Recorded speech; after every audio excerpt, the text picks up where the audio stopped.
ሚኪያስ ለብሮ እዚህ የምንሰራው ወይኔ ሄርሜላ አቤት አቤት ሄርሜላ ማስመሰል፣ አቤት ማስመሰል። ራሷ ልክ እንደተበዳይ እንደተጎዳ ሰው ምናምን። በጣም ምርጥ አክተር ነሽ፣ ምርጥዬ አክተር ማለት ነው። ምንም አልሆንሽም። ሲጀመር ዝም ብለሽ ነው የወደቅሽው። ያው እኔ እንደዛ አይነቱን ነገር ባደርገው አብርሽ ወደ እኔ ይመለሳል፣ ልቡ ይራራል፣ እንደ በፊቱ ይሆንልኛል ብለሽ ነው ጣብ ርግፍ ብለሽ ራስሽን ስተሽ ይወደቅሽው ማለት ነው። ሰላም ውዶቼ፣ ሰላማችሁ ይብዛልኝ በያላችሁበት ቦታ። በነገራችን ላይ እኔ ደስቴን እያጣጣምኩኝ ነው። እመቤቴን ላይክ ሼር አድርጎ ሀሳብ አስተያየታችሁን እናንተን በኮመንታችሁ አስቀምጡ። ከሩታ ጎን መቆም አለባችሁ። እኛ ያማረው የደመቀው የአብርሽና የሩታ ፍቅር የልጅነት ፍቅራቸው ምናምን ነገር በጣም የናፈቀን ሰዎች አለን። አብሮነታቸው ማለት ነው። በተለይ ደግሞ ሰው ልጅ ወልዶ አብሮ ሲሆን ልጁን አብሮ ሲያሳድግ ከሚባለው በላይ ደስ ይላል አይደለ? ነገር ግን ደግሞ ፈጣሪ ሳይለው ቀርቶ በመሀላቸው ሰይጣን ገብቶ ነበረ። ይሄም ሰይጣን ዛሬ ራሱን ስቶ ወድቆ ምናምን ነገር እንደዚህ ያዙ ይልቀቁኝ ሲል ነበረ። እኔ ምንም ለሄርሜላ አላዝንላትም። እመቤቴን ነው የምላችሁ። ለምን በሰው ህይወት ውስጥ ነው የገባችሁ? በሰው ህይወት ውስጥ ነው ጥልቅ ብላ የገባችሁ። እዛ ጋር አስፋልት ላይ ብትወድቅ ራሷን ብትስት ምናምን የራሷ ድራማ ነው ባካችሁ። ካዲያ ለምንድን ነው ተቀስቅሳ ነቅታ አብርሽን ማውራት ፈልጋለሁ ያለችው? አብርሽን ማውራት ፈልጋለሁ እኔ እሱን ማውራት ፈልጋለሁ ሞቼ እገኛለሁ ዛሬ ካላወራሁት አለች። አብርሽ ደግሞ ልክ ልኳን ነገራት። ሚስት አለችኝ፣ ከሚስቴ ጋር ነው መኖር የምፈልገው፣ ከልጆቼ ጋር ነው መኖር የምፈልገው፣ ልጅም ወልጃለሁ፣ ከልጄ ጋር ነው መኖር የምፈልገው፣ ትዳሬን ነው መኖር የምፈልገው እያለ ነገራት። ግን አንድ ነገር ማለት ነው እኔ አብርሽ አጠራጥሮኛል። ግን ከልቡ ነው ወይ ይሄንን እያላት ያለው? ማለት አብርሽ እንዴት እንደዚህ በአንድ ጊዜ ሊለወጥ ቻለ የሚለው ጥያቄ ፈጥሮብኛል።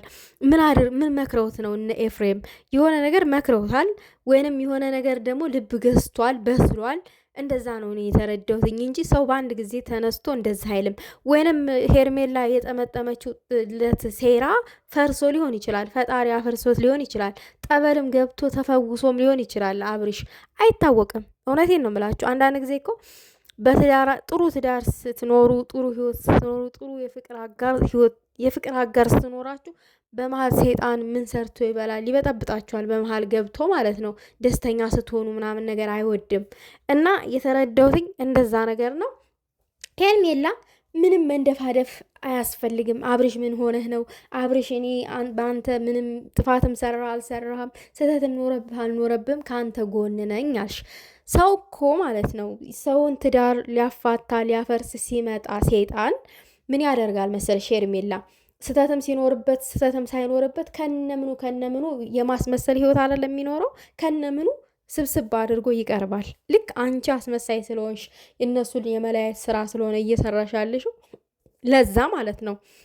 አንቺ በሱ ጓደኞች ተገፋፊነት እነሱ ፑሽ አድርገውሽ ምናምን ነገር ገብተሽ ነበረ። ዛሬ ግን ደግሞ መድኃኔዓለም ቀኑ ሲደርስ እሱ ሲፈቅድ ይኸው አብርሽ ወደ ትዳሩ ወደ ልጁ ወደ ፍቅረኛው ተመለሰ። አንቺ ግን አፈርሽ። ሩታ ተናግራለች። አንድ ቀን አለች ታያለሽ፣ ታዝኛለሽ፣ ታለቅሻለሽ ብላሻለች። ይሄ ጅማሬው ነው፣ ፍጻሜው አይደለም። ታለቅሻለሽ።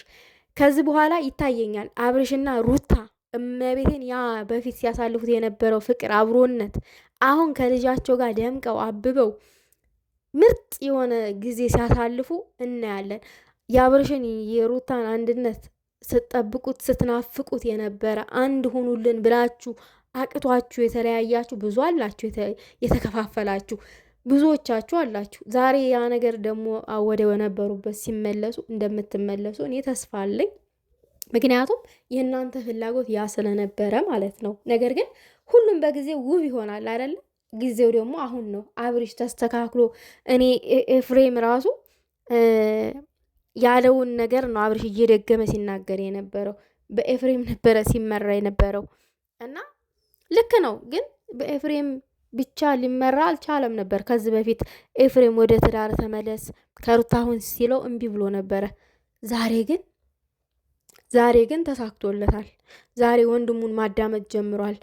ዛሬ ሩታ ማዳመጥ ጀምሯል። ዛሬ ከሩታ ጋራ ነኝ ማለት ጀምሯል። እና አታስመስይ፣ አተያዩ። ምን ሆነ ነው አብረሽ? ምንም አልሆነም። አንቺ ምን ሆነሽ ነው? ወደ ቀልብሽ ወደ ነፍስሽ ተመለሺ። የሰው ህይወት መበጥበጥ ይበቃሻል። ከዚህ በላይ ማለት ነው። ከዚህ በላይ በቃሽ። አረ በቃሽ። ይደብራል እንዴ! ገና እኮ ሩታ ከእርግዝና ጊዜ ጀምሮ ነው ስትበጠብጫቸው የነበረው ስትበጠብጭ የነበረው ማለት ነው። በእርግዝና ላይ ሆና ሁላ ማለት ነው። አንቺ አይበቃሽም? ሴት አይደልሽ እንዴ? አይደብርሽም እንዴ? አንድ ወንድ ልጅ ይሄው ነገረሽ እኮ መች ተፋታን አልተፋታንም፣ ማን ነው ተፋቱ ያለው ምናምን እኮ እያለሽ እየነገረሽ ነው። አረ ማፈር፣ አረ ማፈር። እውነት ተዋረድሽ። ትዋረጃለሽ ብላሽ ነበረ፣ ተዋረድሽ። እውነት የምር ተዋረሽ። በግድ ነው ልጁ ላይ እየተጣበቅሽበት። አንቺ ሲጀመር አንቺ ነሽ ያደነዘሽው እንጂ አብርሽ አንቺን አብርሽን ምንም አላደረጉትም። እነ ሩታ እነ ኤፍሬም ምንም አላደረጉትም አብርሽን። አንቺ ግን አብርሽን አደንዝዘሽው አፍዝዘሽው ነበረ።